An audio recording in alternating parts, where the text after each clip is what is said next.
This is just to, put all of us on the same level playing ground, so that we start from here. All of you know outcome based education system. I am not going to tell you many new things, but just to put things at the same frequency. Now, as has already been said a lot, quantifying quality, that is a need but a big challenge also. There is a saying, what you can't measure, you can't control. So, if you have to control quality, we have to somehow come up with the quantification of quality. If you can't measure temperature, you can't control it, because vague words like high temperature, low temperature, that may not be easy to handle. So, you have to come up with some numbers attributed to the parameter temperature. Similarly, if you can't measure speed, you can't control it. If you remember an unfortunate incident that happened a few years back, an Air France aircraft got crashed when it was going from Latin America to Paris, and one of the reasons cited was that it overshot the speed limit, and for some reason the speed sensors had gone faulty and the pilots could not gauge the speed, and it oversped to the extent that the plane broke into two halves. It happened just 2-3 years back, and later when people were able to dig out the remains of the human bodies from the ocean, they found their bones broken. So that gave them an idea that it was at such a high speed that when the plane broke into two, it also had an impact, the wind had an impact on the bodies of the people, that the bones also got broken before they got drowned. An unfortunate incident, but we have to take lesson. If we can't measure speed, we can't control it either, and so on, all the parameters. Finally, if we can't measure quality on the same lines, we can't control it either. So, we have to somehow attribute numbers to quality. Assessing the attainment of quality is the key to quality control and enhancement. Now, levels of quality in education. The bare minimum level is the approval that we get from AICT. Bare minimum facilities should be there. We should have a building this size. We should have teachers. Now, how qualified are those teachers, or how good is their research? That is not gauged in the approval process. Approval process just is the bare minimum. For technical education, we know that approval is given by All India Council for Technical Education. Then ISO, International Organization for Standardization, that gives us ISO for education also, just as with other things. But the accreditation that we talk about is not only a level above the approval, but also it gives us mutual recognition. If somebody has an ISO parameter, there is no agreement that ISO parameters would be followed homogeneously across different nations. So, that way accreditation comes beyond ISO, or it is much more than just the ISO, and it is much more than the approval anyway. Now, what do we mean by accreditation? It is the formal recognition of an educational program or institution by an external agency on the basis of impartial assessment of the attainment of specific requirements against well-defined criteria. Lot of keywords, lot of things put together, makes it really complicated. I have underlined external agency, which means it should be somebody who is not from within. The assessment has to be impartial. Even people from outside may go partial for some reason or the other. So, it has to be impartial assessment, and it has to be a well defined criteria, so that it is a homogeneous assessment for each and every one. With this definition, the accreditation in India, there is one institutional level accreditation that we have also undergone, carried out by NAC, the National Assessment and Accreditation Council, but that is for the entire institute. For technical programs, National Board of Accreditation is entrusted with this responsibility, and they do it from diploma level to postgraduate level in engineering, management, architecture, pharmacy, hospitality, mass communication and counting. They may have been adding many more disciplines to it. one thing all of us must be keeping in mind, particularly because of the fact that we have got 5 years of accreditation for all our UG programs. It's very specifically mentioned in the letter from NBA that they haven't accredited as an institute. It is a program level accreditation. And they have cautioned us, they have warned us that if ever anywhere we are putting a line that it is an NBA accredited college or NBA accredited institute, they'll take a serious note of it, because it's a program level accreditation, it's not an institutional level. Just engineering is also accredited. That has to be accredited separately, as we have done, but we have to keep that in mind. And particularly, do we have Hassan Irtaza Sahab, TPO? He must make a note of it, that employment in other countries. I'll come to Washington Accord and then we'll get a better picture of it, and that is what in a nutshell means mutual recognition of the degree across the globe. क्या भैया? हाँ? कहाँ से catch कर रहा है? Multinational records for mutual recognition of accrediting process and thereby recognizing the accreditation. Washington Accord in 1989 for engineering degree program, Sydney Accord in 2001 for engineering diploma polytechnic program, Dublin Accord in 2002 for engineering technician program, Seoul Accord in 2008 for professional engineers in computing and IT related fields. That was about global mobility. Now, since NBA runs under the Washington Accord, so a little more details about it. This was an accord signed among 6 countries: Australia, Canada, Ireland, New Zealand, United Kingdom and United States in the year 1989. The purpose was to mutually recognize and accept the qualifications accredited by signatories. If New Zealand accredits any one of its institutions or programs in their country, all the signatory countries have an agreement that their degree will be recognized by all the signatory countries. So, accreditation in a country would be as good as the degree of any of the signatory countries. That is what Washington Accord in a nutshell was. The purpose was to mutually recognize and accept the qualifications accredited by signatories. The accord at present has 15 full signatories, it has grown, and 5 provisional signatories, and more have been added, more may have been added that I may not be aware of. Members of Washington Accord have outcome based accreditation. That is our point of focus. Previously, if you remember, in 2009, the accreditation that we had achieved for 5 years, that was input output based, but the current one that we have got is under the outcome based, which will be the focus of the lecture.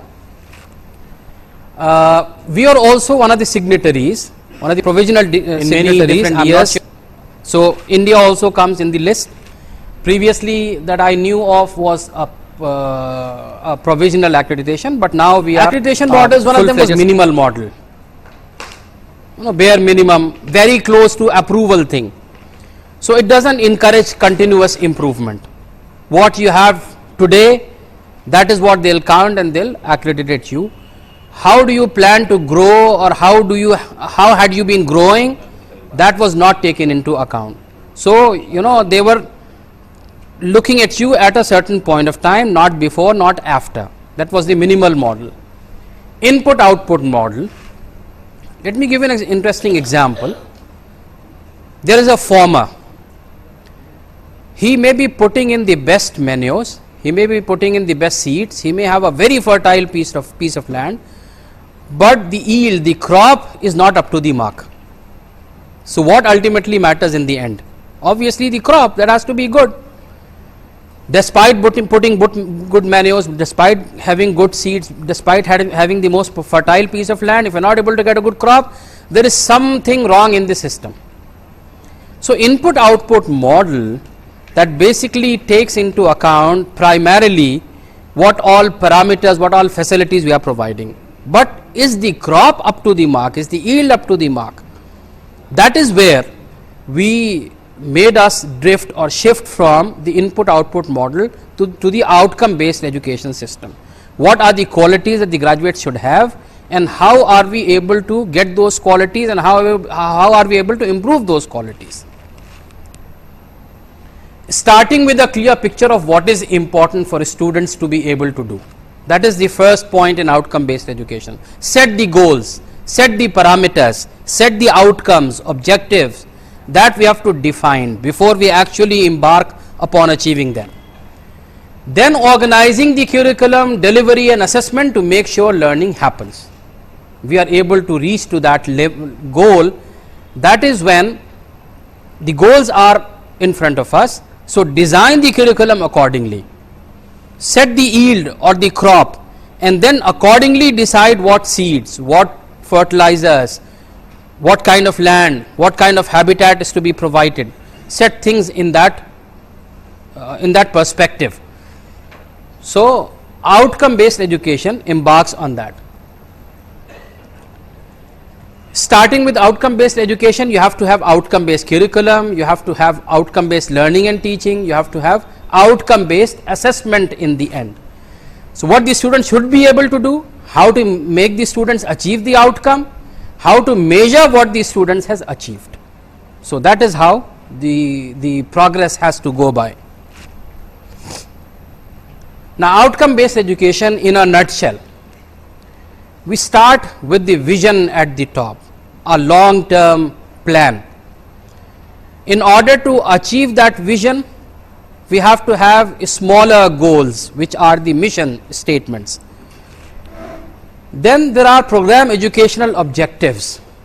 A particular program, how the graduates of that program would grow, how will they progress, how will they develop themselves. Program outcome below that is aligned with graduate attributes.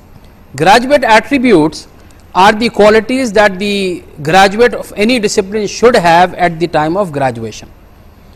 When we adopt it specific to a program, that becomes the program outcome. Program educational objectives is on top of that. At the time of graduation, the students must be having the program outcomes inculcated in them. But after that, they will go into a professional field. Some of them may become engineers, some of them may become entrepreneurs, some of them may become teachers, some of them may have some other business. We didn't teach them management, we didn't teach them entrepreneurship, we didn't teach them how to teach. But did we have those qualities in them that they grew into a successful entrepreneur? Did they had in them to grow into a manager? So that is what program educational objectives tend to find out after 4-5 years down the line, when the graduates had risen to a particular level of importance or responsibility in their respective institution. Below that are course outcomes. So every course should have certain outcomes. When a student passes a course, it should be such, or he or she should be able to pass only when he or she has got the course outcomes in him or her to some level or the other. Those things should be there, only then they should pass. And that rises, that brings up the question of setting up the question paper accordingly. Setting up the paper in such a way that all those course outcomes are actually addressed. So this arrow on the left shows that the design of the outcome based education goes from top to bottom. We set up a mission, we set up a vision. To achieve that vision, we set up mission statements. Then we have program educational objectives, then we have program outcomes in line with graduate attributes, and finally we have the course outcomes. But the assessment goes from bottom to up. At the time of graduation, at the time of passing a course, we should be able to assess whether the student has got the course outcomes in him or her or not. All the different courses that he might be doing over the period of study, that should integrate into program outcomes at the time of graduation. Now he goes out, does whatever he wants to do, then whether he has got the program educational objectives in him or her, and then over a period of time through those mission statements, are we actually able to achieve our vision or not. So the assessment goes from top to up, whereas The design goes from top to bottom. Vision. I'll give you a very good example. We had a senior professor in the Department of Mechanical Engineering, Professor Mohsin Saab, Shamim Mohsin Saab. He had an old Fiat, if people from mechanical engineering remember, and at the back of that Fiat there was a sticker, Fiat car. It was written, "When I grow up I want to be a Rolls Royce." So that gave me the understanding of vision. That was the vision of that car. When I grow up I want to be a Rolls Royce. We took it in a lighter way, but that gives us a lesson. It was the vision of that car. So similarly, vision of the institute. When we grow up means 5 years, 10 years down the line, what we want to be. Similarly, vision of the department, what the department wants to be 4, 5 years, 10 years down the line. So if you keep that example in mind, you can pretty well gauge what a vision statement should be like. Mission, shorter goals to achieve vision. I have given a few examples. When we teach operating systems to our students, we tell them about long-term scheduling and short-term scheduling. So short-term scheduling is like mission statements, and long-term scheduling is like the vision statement. Or if we cite the example from sports, a player sets up a vision that I want to be the number 1 batsman in the world. That is his vision. But then he'll set up shorter goals. I have to score a century every alternate match or every alternate inning, or I have to take so many wickets in a year. So these are shorter goals, but the vision is to become number 1 player in the world, or to become a number 1 batsman, or to become a number 1 all-rounder, whatever the case may be. So in order to achieve that vision, the shorter mission statements. Now articulation of vision and mission, the process is like this. You have the institute vision and mission, you have the department vision, department mission. You have to involve all the stakeholders in the formulation or articulation of the vision and mission statements. They being the faculty, the industry, the management, all of them should step in. And the list may go on. It is just a representative list. You may also take parents into account. You may also take alumni in the account, or you may also think of government. If your course is such that a lot of government intervention is required, you may also include them as the stakeholder. So brainstorming sessions should be carried out with all the stakeholders. Their input should be taken. Data on some future prospects. What will be the industry like? What will be the situation in politics be? You take those future prospects, and accordingly, because you are fixing up the vision and mission for future, so have some idea about how the future is going to shape up. Similarly, professional bodies, parents, and then it should be a continuous process. It should be subjected to review. Vision mission statements should not be carved in stone. It is written and it is written for eternity. No, it is subjected to review. It should be an ongoing process, a continuous improvement process. For example, the vision statement that we had, on which we won the 5-year accreditation, I am just putting it as an example. Most of you know it already. In line with the vision of Sir Syed Ahmad Khan, the Zakir Hussain College of Engineering and Technology has always stood for peaceful coexistence, academic excellence and scientific temper. Now, the vision statement comes in line with that, to become an institute of excellence in scientific and technical education and research, with the standards at par with national and international institutes of repute, and to serve as quality human resource provider to the society and industry. This is the vision of the college. Accordingly, every department has also set up their vision statements. Now, to achieve this vision, we have got certain mission statements: to offer state-of-the-art UG, PG and doctoral programs, to make policies and atmosphere to attract and retain best faculty, to create an ambience in which new ideas and cutting-edge research flourish through effective curriculum and infrastructure so as to produce the leaders and innovators of tomorrow, to produce ethically strong and morally elevated human resources to serve mankind, to undertake collaborative projects and consultancy for long-term interaction with the academia and industry, to be among top 10 engineering institutes of India by 2017. So, these were the mission statements that should lead us to the vision statement that we had already stated. Now, just repeating, because we have taken those two levels, now moving on to the third level, program educational objectives. PEO is assessed, or it has to be in the matured graduates, 4 or 5 years down the timeline. How have they matured themselves? How have they grown themselves into self growth? It deals about the self growth of those students. Let me again give you an example between to highlight the difference between PEO and PO. Whether the fruit is ripe or not, that is PO.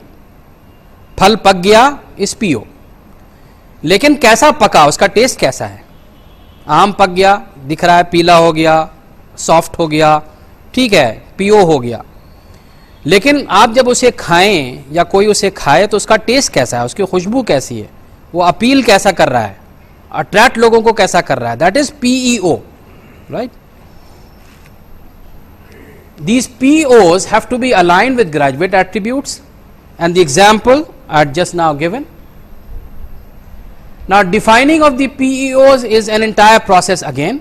You have to start from institute vision and mission, department vision and mission, take graduate attributes also into account, faculty, student, data on future, alumni, industry, professional bodies. You also have to rope in the administrative system now, the program coordinators, the program assessment committee, the department advisory board.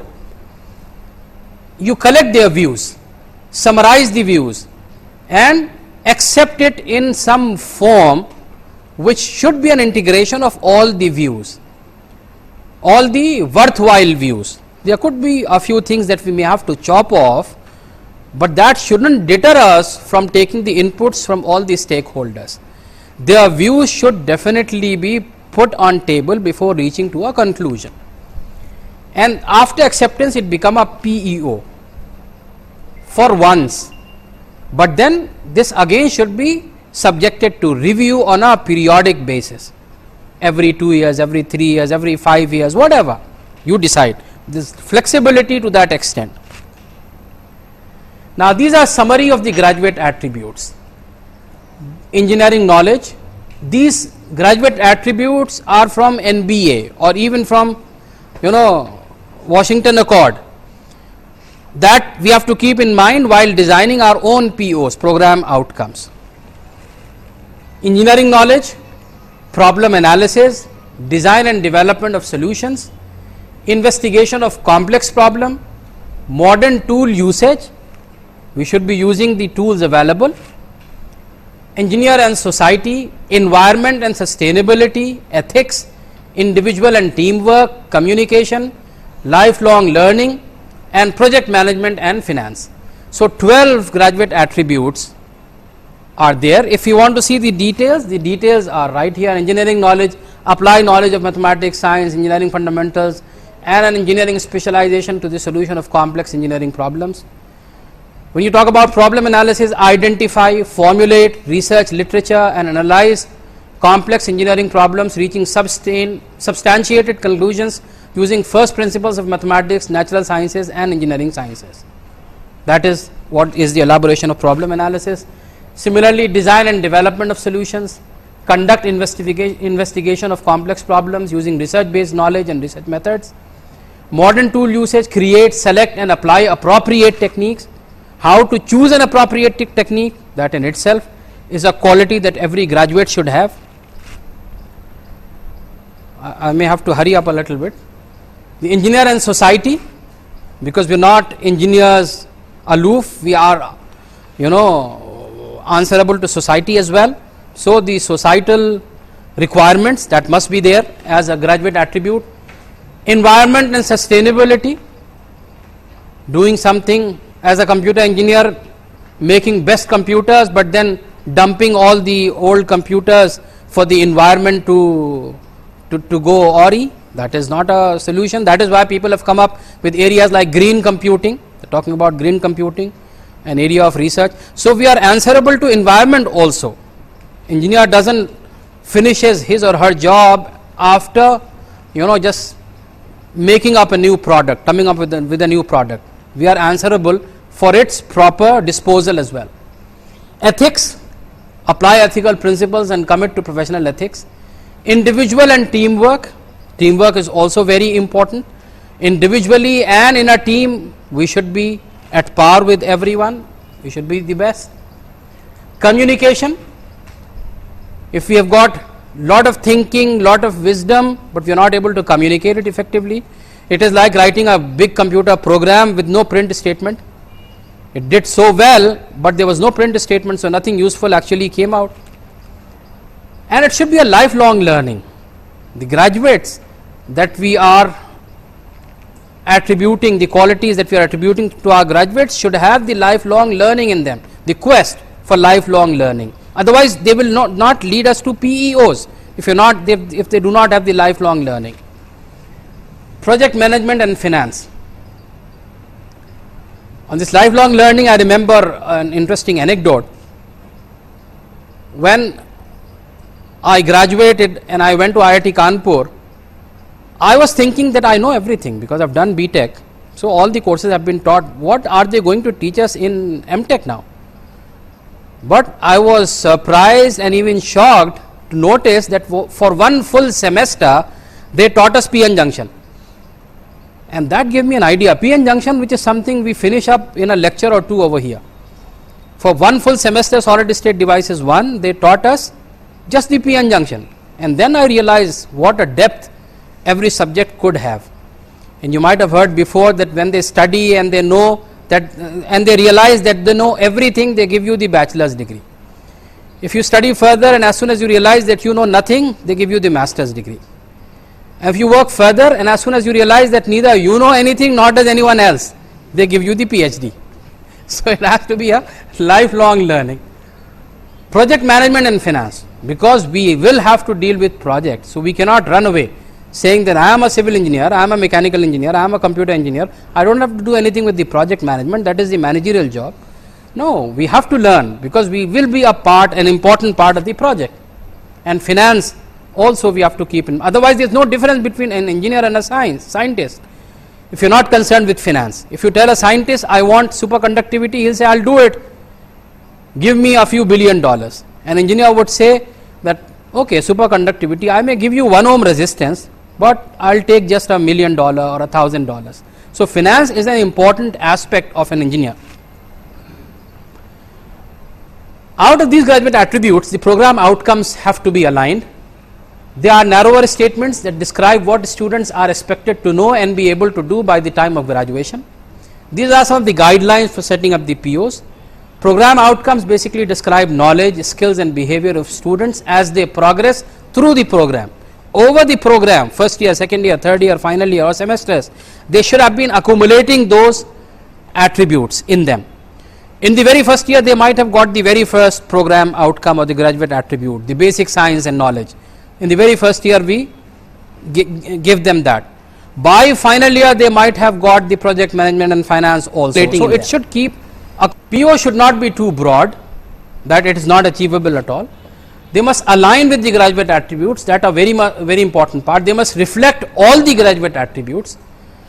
None of the graduate attributes should be left out, and they should contribute to achieve PEOs in the end. As I said, lifelong learning, if it isn't there, it won't lead you to PEOs. So, it should necessarily lead you to PEOs. So, these are the guidelines for setting up the POs.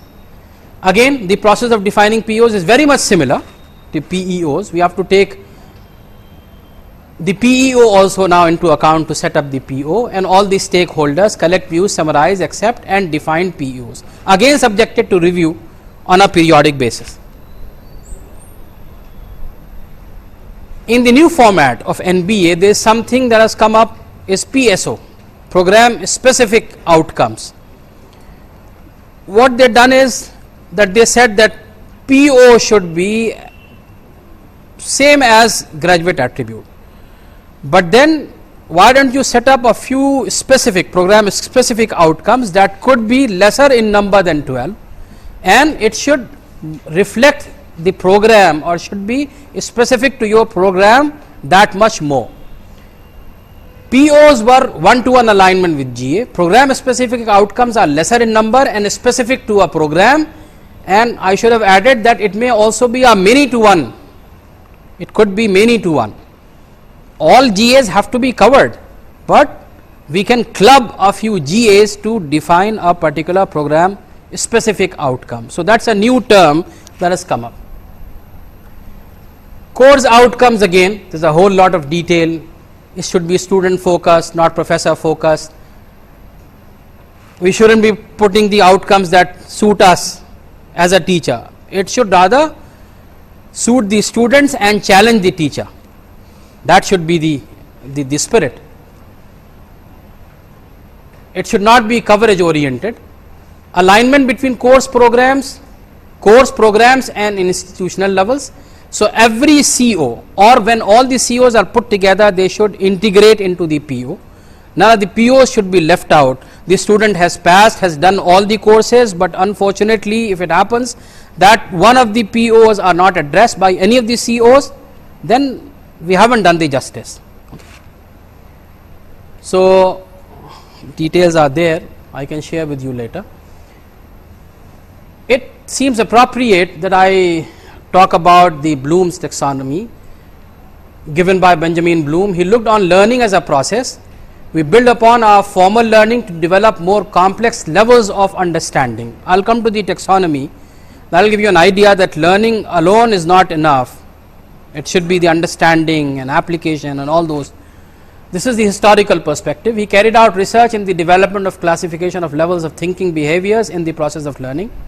He was a PhD from University of Chicago in 1942, worked on drawing up levels of these thinking behaviors from the simple recall of facts at the lowest level up to evaluation at the highest level. So it covers the entire spectrum of the learning process, as we call it. Bloom's taxonomy of educational objectives is a very useful aid to writing learning outcomes. The taxonomy consists of a hierarchy of increasingly complex processes which we want our students to acquire. It provides the structure for writing learning outcomes. So it's a guideline for setting up the learning outcomes. It is frequently used by teachers in writing course outcomes as it provides a ready-made structure and list of verbs. Now this is what the taxonomy is all about. It begins with the knowledge. Knowledge has to be acquired anyway, but it shouldn't be left to the knowledge level as such. That knowledge should develop into the understanding, not just how part of it, but why part of it should come in. We have to do this, but why are we doing this? The understanding part, that should come in. On top of it, it should be applied, it should be application oriented. We learned a lot, but if it doesn't help in application, it's of no use. Okay. Then we should be able to analyze things also. That analysis part is an important aspect of the Bloom's taxonomy. We should be able to analyze things around us. And then based on that analysis, there has to be a synthesis part of it. In the system theory, there are three parts: input, system, output. There is the input to the system and there is certain output that is expected. If we know the input and we know the system and we have to find out the output, that is analysis. A simpler exercise. We know the input, we know the system, and we have to find out the output, that is analysis part. What is more challenging is synthesis, in which we know the input, we know the output, we have to find out the system. That is more challenging. We know the input, the desired output, but what the system should be like. So synthesis comes as a more advanced exercise of analysis. And then finally, what all we have done, that should be evaluatable, if you allow me to use that word. It should be subjected to evaluation. What all we have done, how good an application we have done, how good an analysis process we have adopted, how good a synthesis process we have achieved. So everything should be evaluatable. This Bloom had been revisited many times, Anderson and Krathwohl in 2001. Bloom's was originally like this.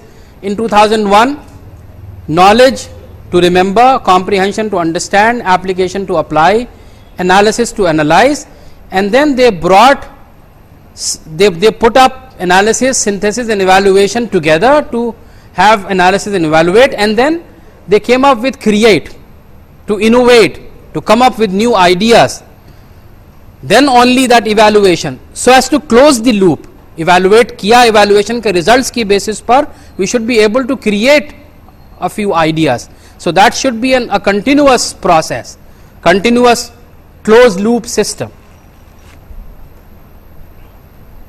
So analysis, synthesis and evaluation are higher order thinking skills. Now these are the OBE, outcome based education system steps. Define the outcome, design curriculum, deliver instructions, document results, determine advancements or the improvements or the modifications. So we begin with setting up the goals, designing curriculum, instructions accordingly, documenting the results, and then based on that documentation we have to do the analysis and improvement and advancements. Now this is a very good block diagram for evaluation process. If you can see, you have got certain target COs, target POs, target PEOs. Outcome based education domain, proposed improvement, and when you are able to get a particular program, suppose we are talking about BE in electrical and electronics engineering or BTech, whatever, then we carry out the analysis of the course outcomes of that program based on the passing level. We can set up certain levels, or we can simply say 0, 1, somebody passed or did not pass. 0, 1 means we are just deciding whether the course outcomes had been achieved or have not been achieved. Failure means course outcome has not been achieved, passing means course outcome has been achieved. But there is a flexibility to have further levels in it. Achieved to what extent? To a moderate level, to a high level, to an expert level. So we can define various levels also if we want to make it more elaborate. Okay. Now you combine it with the course end survey. The horizontal line is the direct assessment, passing in a course or not passing in a course. That gives me the direct component of the CO assessment. I combine it with the feedback from the student at the end of the course. The student will let me know whether he has got CO1 incorporated in him or not, CO2 inculcated in him or not, CO3 in him or not. So that will be the indirect component of the CO assessment. Putting them together in certain ratio, maybe 70 to 30, 80 to 20, 75 to 25, you decide, flexible. Direct may be 70, indirect may be 30, or it could be 75, 25. When you put them together, that becomes the CO assessment, CO attainment assessment. That will become our direct component for PO's evaluation. For evaluation of the program outcome, that will become the direct component. Now its indirect component will come from the alumni survey and the exit graduate survey.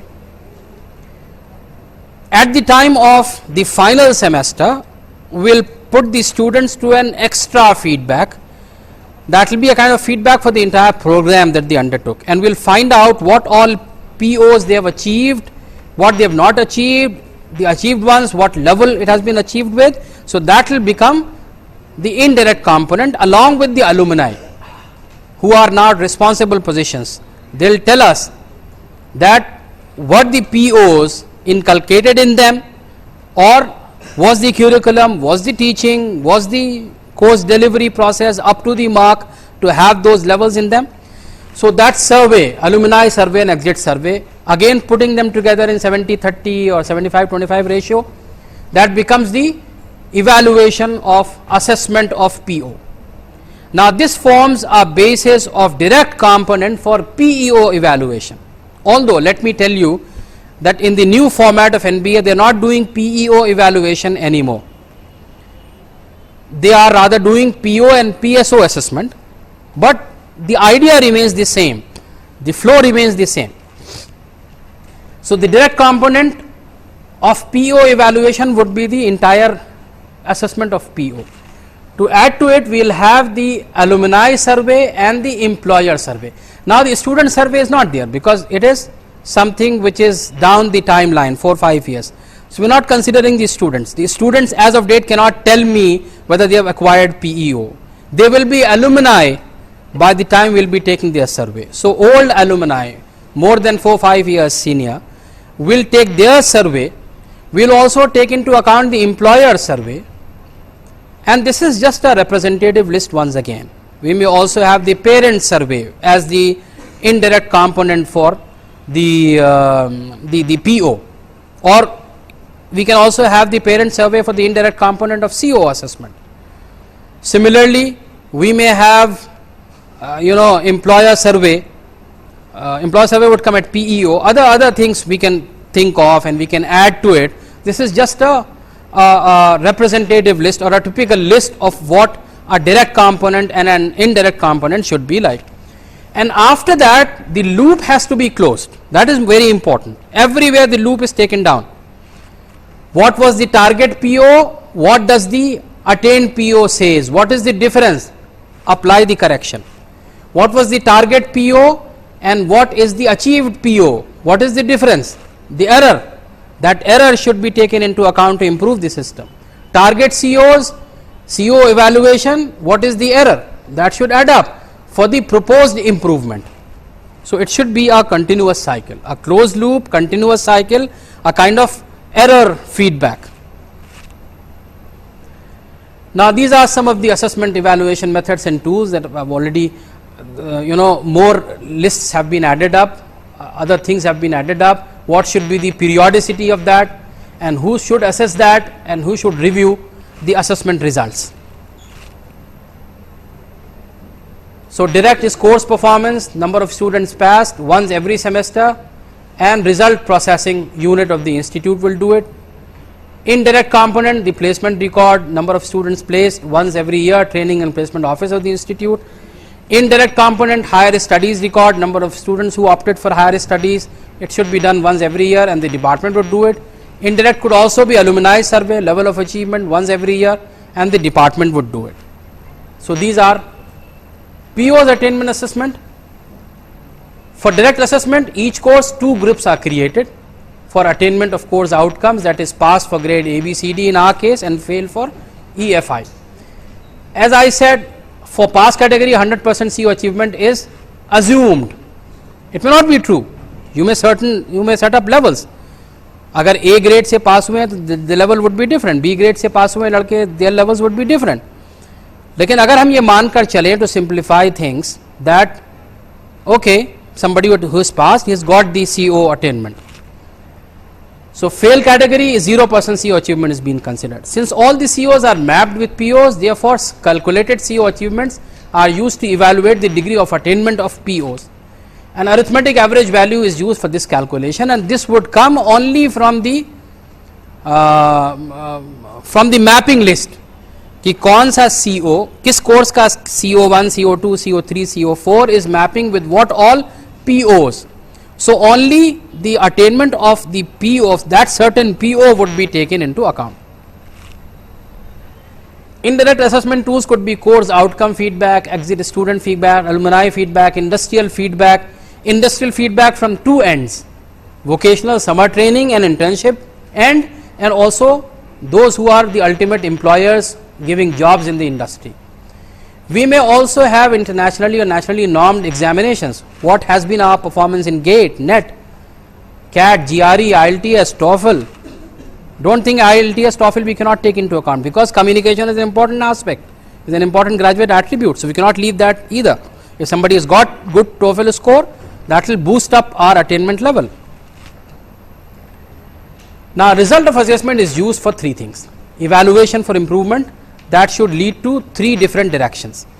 We have attained, we have assessed our attainment. What should be the corrective approach? There are 3 ways.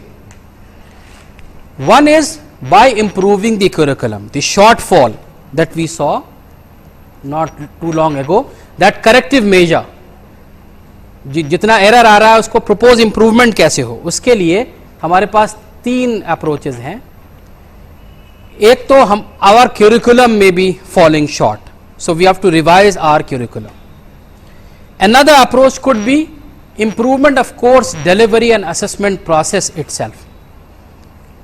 हो सकता है हमें अपने course outcomes ही change करना पड़े. हमारे पढ़ा रहे थे हम कुछ और कोर्स आउटकम्स हमने कुछ और सेट किए हुए थे. So we may have to modify our course outcomes itself. We may have to change our PSOs, or we may have to change our POs even. That may not be up to the mark. So that also is subjected to revision.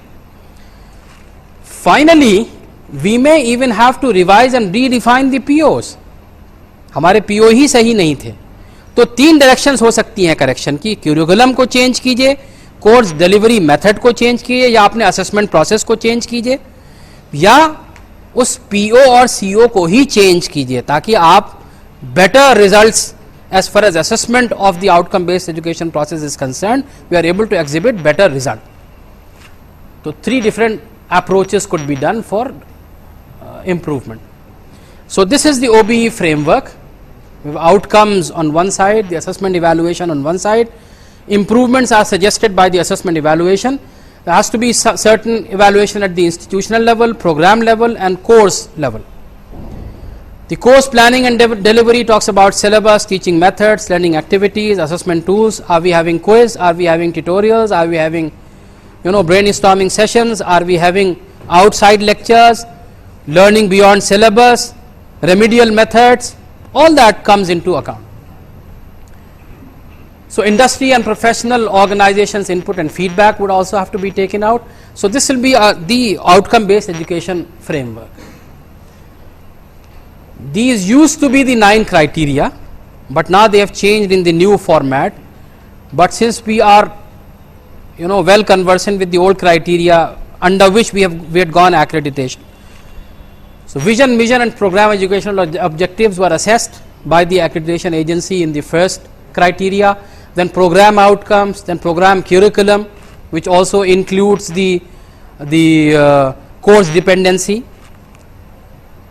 and the competence of teachers in a particular area, then students' performance in the program in terms of their grades, in terms of their placement, in terms of their papers that the students might have written, in terms of their participation in the professional bodies and so forth. So all that is put together under students' performance. Faculty contributions, starting with their degrees and their cadre. We also have to take into account their research publications, the quality of the research publications. There are marks for that. Then IPR and interaction with the outside world, their research and development projects, consultancy, all that was put together. Then academic support units and teaching learning process, which also includes the first year teaching. Then governance, institutional support and financial resources, including budgeting, utilization of budgets, facilities provided by the governance. And finally, and one of the most important criteria was continuous improvement. We did everything very well, but do we have the provision of improving continuously? That comes in criteria. What had we been improving in the last 3 years? How was our students' result improved? How did their placement improve? How did the quality of publications improve? So that continuous improvement is taken up as the last but not the least criteria. There were also tier 1 and tier 2 institutes. All the government institutes or autonomous institutes were clubbed under tier 1, and all the private institutes that came under tier 2, with the difference that the facilities was given higher weightage in private institutes, because that is where they lack, that is where they are not able to facilitate. For tier 1 institutes, these outcome based things were given more weightage. How much are we focused? Because bare minimum requirements we already have. How much are we utilizing them? So that is why this differentiation between tier 1 and tier 2. To what extent has each learning outcome been achieved? Not a question of yes or no. Achieve ho gaya, nahi hua. No. It has to be a graded thing. For that we need to have rubrics, which is a grading tool used to describe the criteria which are used in grading the performance of students. Sirf pass fail nahi. We may have to go beyond that. Grades. And that is what rubrics tell us. Rubric provides a clear guide as to how students' work will be assessed. A rubric consists of a set of criteria and marks or grade associated with these criteria. Example may be students, but then we may have rubrics for all the 9 criteria that we have. Now, process of redefining of POs, the entire process could be like this, all the surveys. Is there a need for redefining POs? The module coordinator, POs, assessment, faculty views, all that will be put together, improvement in PO attainment. Then you either curriculum through board of studies or delivery methods through module coordinator, program assessment committee, and finally the department advisory board will approve the improvements in that. Okay. Now when to assess? Program educational objectives have to be assessed few years after graduation, 4 to 5 years, when you are at a managerial level or a teacher or an entrepreneur. Program outcomes upon graduation, just before the convocation, PO has to be assessed. Course outcomes upon course completion. Every time a particular course is completed, then and there, the feedback has to be taken. You cannot find out from a final year student कि तुमने first year का जो course किया था उसमें course outcome किए थे नहीं किए थे, achieve हुए नहीं हुए. At the time of course completion itself. Redefining process of POs is very similar, and that is the thank you slide. Thank you very much. So I'll take up questions if there are any.